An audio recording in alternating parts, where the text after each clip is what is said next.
Salut à tous, aujourd'hui un épisode un peu particulier de SLG tourné dans le cadre de la cérémonie d'ouverture de la Gamer Assembly. Alors vous l'aurez deviné, le thème du jour sera les poneys, les jeux vidéo. Et ça faisait longtemps que je voulais faire un épisode spécial comme celui-ci, voici l'occasion.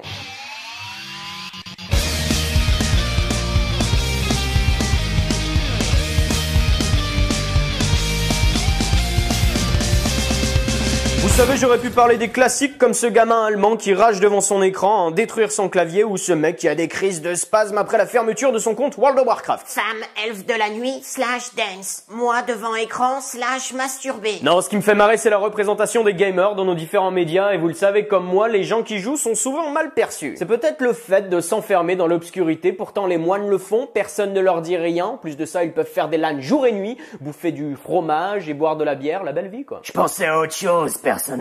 Ou peut-être que c'est à cause de ce langage incompréhensible. Ok, je rush en longue, cover snipe mid s'il te plaît, et après rejoins-moi short. On va planter en A. Mais régulièrement on fait face à un tas de clichés ignorants qui nous font bondir. Et Mera était imprégné de ça, il regardait tous les films de guerre, les jeux de guerre. Son profil à lui se retrouve d'ailleurs chez beaucoup d'autres grands criminels, c'est quand même des gens qui sont capables de s'enfermer pendant 3 jours chez eux pour tuer virtuellement. Les jeux vidéo rendraient violents, antisocial et fou. Ici ce n'est qu'un exemple, mais à chaque fois on entend les mêmes bêtises sur des sujets qui ne sont pas maîtrisés. Les incidents majeurs tels que les comportements déviants ou les tueries de masse sont inévitablement mis en relation avec un jeu de guerre qu'on a trouvé dans l'appartement de l'intéressé. Call of Duty m'ordonne de tuer. Je me demande vraiment comment ça se passe les fouilles policières dans ces cas-là.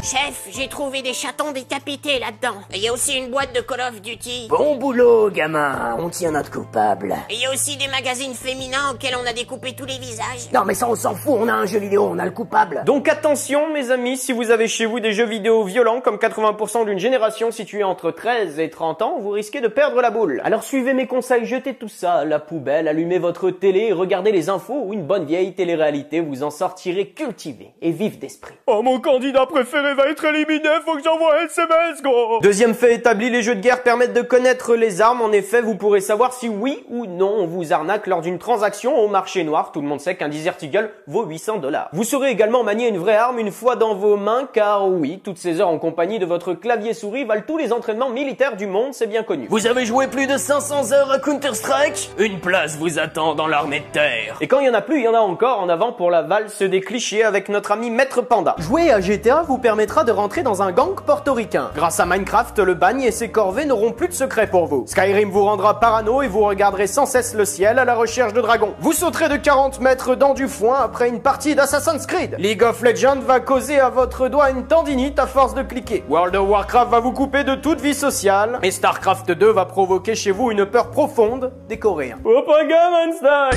C'est pas ma faute, c'est Battlefield. Gardons tout de même en tête qu'à la fin des années 90, nos médias nous appelaient à nous méfier des jeux de rôle et des rôlistes. Des jeunes s'évadant dans un monde fantaisiste, peuplé d'elfes, de nains et de légendes. Votre enfant est peut-être déjà en danger. Oh là là, je suis en danger. 10 ans plus tard, le Seigneur des Anneaux sortait au cinéma, si ça c'est pas une victoire de Satan. Donc si la folie n'est pas provoquée par les jeux vidéo, d'où vient-elle, me direz-vous? Elle a toujours été là, il est juste plus simple de pointer du doigt un coupable plutôt que se rendre compte qu'un enfant, un parent ou un ami est passé du côté obscur. Dans les années 40, on aurait accusé le rock'n'roll, en 2013 c'est un FPS, on donne aux gens une raison, une croyance aussi irrationnelle soit-elle, parce que sans ça, la peur s'installe, la peur que tout le monde est capable du pire. C'est trop sérieux ton truc, je vais jouer à regarder mes mains. Quant à l'apport de la violence pour nos chères petites têtes blondes, mais bien sûr qu'elle fait partie des jeux vidéo tout comme le reste de notre culture, films, séries, télévision, sport et j'en passe. Mais le support vidéoludique apporte la même chose que le reste, émotion, rire, larmes, bref, l'essence de l'humanité, le pire et le meilleur. Seulement c'est son jeune âge et la peur de l'inconnu qu'il suscite chez des personnes qui ne comprennent pas et n'ont pas envie de comprendre, donc je finirai cette tirade en vous donnant raison. Oui, les jeux vidéo me rendent violent, mais seulement une partie de mon corps réagit, le clic droit de ma souris. Oh